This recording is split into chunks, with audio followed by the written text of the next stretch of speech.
This video is all about images and headlines that we've not found on SpyTools. So this is when we're going to start using our own creativity to create our own headlines, but also create our own images or find them elsewhere where people are not already running them on native adverts. And this is where we're going to get the edge over other affiliates and be ahead of the curve.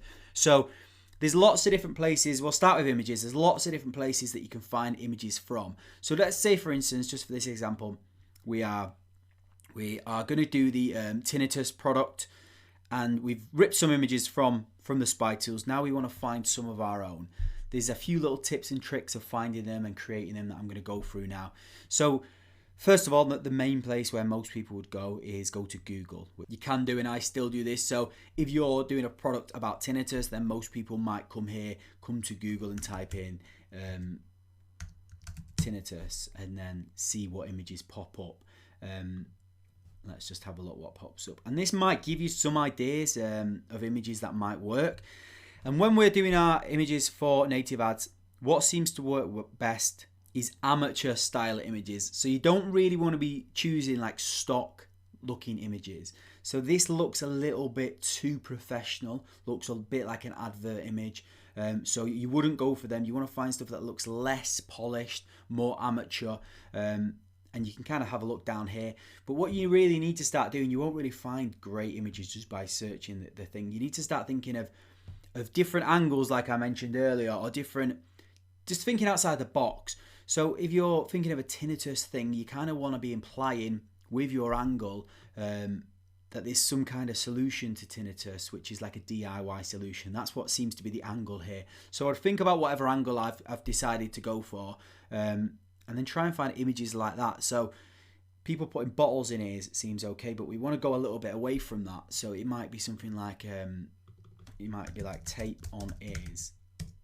And we might be able to find people that have like put some tape on their ears, and it might almost look that it's some kind of DIY solution to tinnitus, just to get the click this is initially. And then like this here. So this is an image which might be suitable. Someone's got cotton wool in their ear with a bit of tape on it, and if you saw that with a headline like do this if you've got tinnitus to stop ear ringing, you're going to be like, whoa, click on it. And yes, that's not the solution. So then on the landing page, that's when you need to actually go, well, here's the solution. But that's quite a curiosity based image, looks quite amateur, looks quite DIY. So I'd add that to my bank, and I'd save that for later on for running the campaign. Now, obviously, copying images from Google, you need to be careful for copyright. But if you're using amateur images, you're usually okay. Okay, you can come up here to Tools and click on Usage Rights, and then click on like Creative Commons licenses, and that means you can reuse those images. So there's some images there. There's not as many images, obviously, but you can kind of find images that are okay to use, or you can use them. It's up to you whether you want to use other people's images. I'll leave that entirely up to you. Another place that you can look for images that are free to use is like a stock site. You can get paid stock sites, so you can get free stock sites. This is called Pixabay.com. It's free. It's like where photographers put images up. These are slightly more professional, so they might look a little bit too much like an advert or like a stock image. So you can kind of be a bit careful with using these. But let's just say, for instance, type in ear just to see what comes up. You see these are a little bit too professional, but you can sometimes find like amateurish looking ones. Like that one looks okay, a little bit more amateur-y, that might work. And you can find other things and just have a scroll round. What also works well, that's a random one, that might work well, you never know. What also works well is vector images. So like drawing, like images like this that look like drawings. They can work well on native ads, and I showed you that foot one earlier, which was actually an image like a vector image of swollen feet. So you can maybe find one here by searching like ear pain, and you might be able to find an image that could work well. I wouldn't go too far with these types of images because they still can look a little bit like adverts, but if you add one into the mix, it's definitely worth testing if you kind of want to spice it up a little bit and find something that other people aren't already using. Other ways of finding images, I want to show you this here, because what you can do, this is from a completely different campaign that I was running for a Wi-Fi booster that I was testing out. And this basically is an image that I took myself at home. And I got my Wi-Fi router and I put some tin foil around the cable at the back, took a picture of me with a finger pointing towards it. And that's just an example of like, that looks almost like it could be a hack. So it was like the headline, I think, for that was like, man discovers simple hack to boost Wi-Fi. And then it was like tinfoil around that with my finger pointing.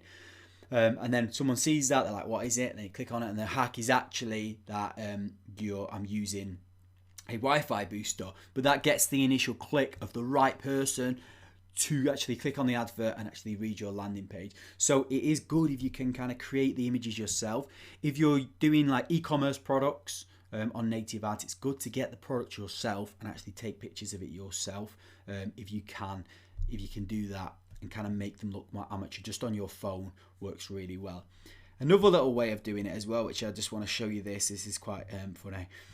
So I was running a campaign about an energy bill saving CPA style offer on native ads. I was testing it out in the UK, and I wanted someone to be happy holding up a bill, but I couldn't actually find it because I wanted to be like, this person saved this much money on their bill. Couldn't find it. So what I eventually found was this image of someone that was angry that they'd been overcharged.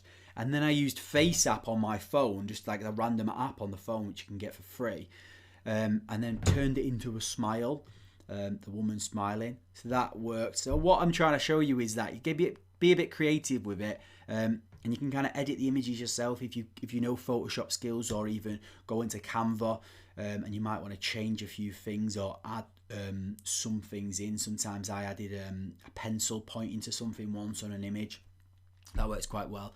And you can just be creative with it, and you just want to test things, because when you're doing images, you never know what's going to work. If you look at some of the ones that are successful here, like, you might not think that this random thing of like beetroot or whatever it is would work, but it's an image which you see a lot of the time, so they can work quite well.